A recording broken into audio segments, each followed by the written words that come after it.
Bohippian Quilt pattern releases this week, and it is an English paper piecing pattern. So I thought that I would share with you, and this was actually requested, everything that I have in my English paper piecing bags and what I take with me whenever I intend to English paper piecing away from my house. So great times to English paper piece. I'm going to call it EPP just for short. Great times to EPP are long car rides. So we visit a family in Birmingham and Atlanta a lot, and I do not go on those trips without EPP because sitting in that car for that amount of time on the interstate doing nothing makes me a little crazy. So I always take it with me then. I also take it with me any kind of road trip. I take it with me on any kind of plane ride. I take it with me on vacations where there's a lot of downtime, where there's a beach, where there's a pool, where there's a cabin I'm going to be locked away in. Those are times that I want to make sure I have my EPP with me so I don't just have nothing to do. So let's talk about what's in these pouches. So this first one is just my needle book, and I actually keep this with me anytime I'm doing hand sewing. If I'm binding or something, I have all of my needles in here, milliner's needles. I kind of threw this needle book together. I know it's not incredible, but it does keep up with all of my different needles really, really well, and it's worked out for several years now.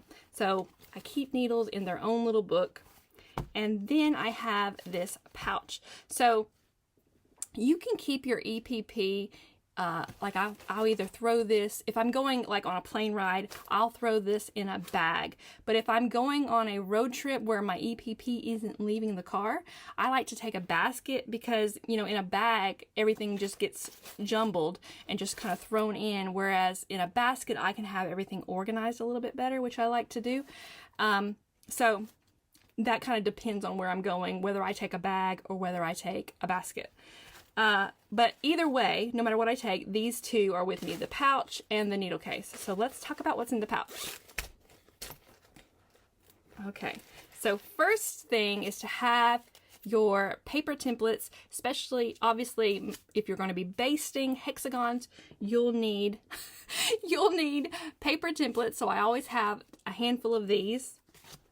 The second thing is my bottom line thread.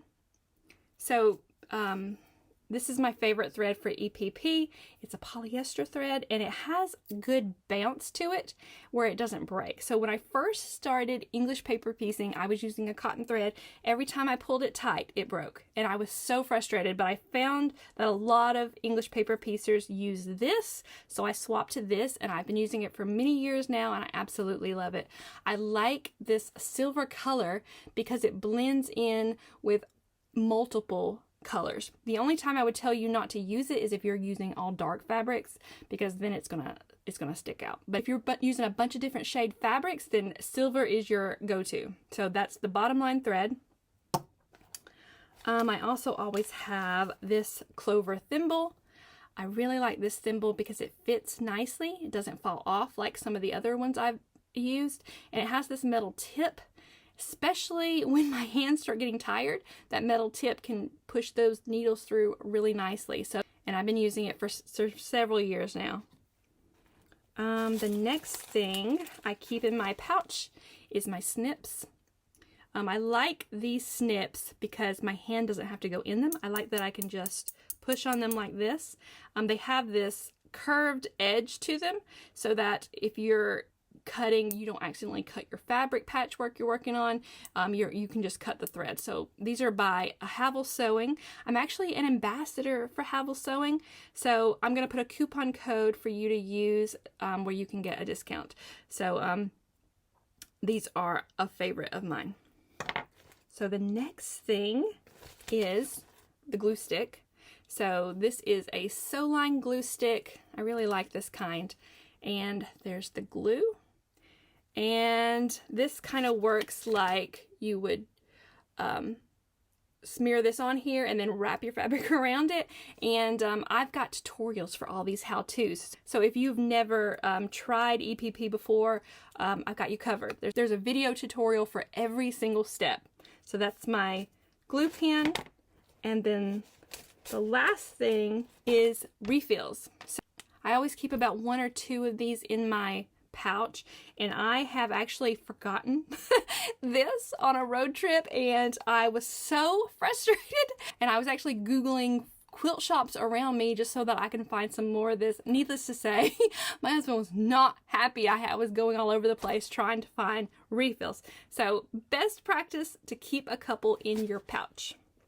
All right, so that is everything. So it's not a lot of supplies, and most of these you probably already have, but that's what I keep in this pouch, and like that. One of the things you also want to keep is your work, obviously, and I'm not talking about taking all of your work with you. Let me show you this pillow. All right, so if I was just beginning a project, obviously I would take my paper templates, my paper hexagons, and the fabric squares so I could baste and then start sewing them together. But I'm not taking my entire project with me on every single road trip, on every single outing from the house. I just take what I plan on working on that project. If you try to take huge pieces of work that's completed, you'll start losing paper templates out of that thing. So I only take what I plan on working with, and normally it's something like a bunch of hexie flowers if I'm doing the second round, or all of these hexies if I'm working on the flowers.